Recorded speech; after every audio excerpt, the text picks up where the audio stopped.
Hi.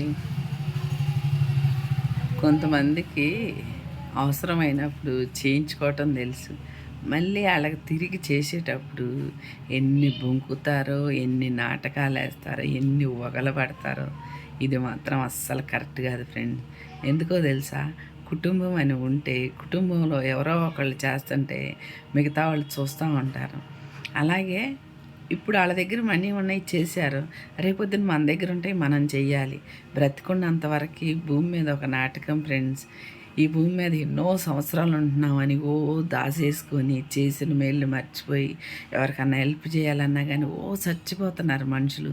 ఎక్కువ రోజులు ఉండం ఫ్రెండ్స్. దేవుడు 100 సంవత్సరాలు ఎత్తే మనం 50 ఉంటున్నాం. అందుకని సస్తే రేపు మోక్షానికి వెళ్ళాలంటే ఫ్రెండ్స్ కొద్దిగా ఆలోచించండి మనసు పెట్టి. మేలు చేసిన వాళ్ళకి మేలు చేయాలి ఫ్రెండ్స్, కీడు చేయకూడదు. కొంతమంది ఇంట్లో అన్నదమ్ములకే కీడు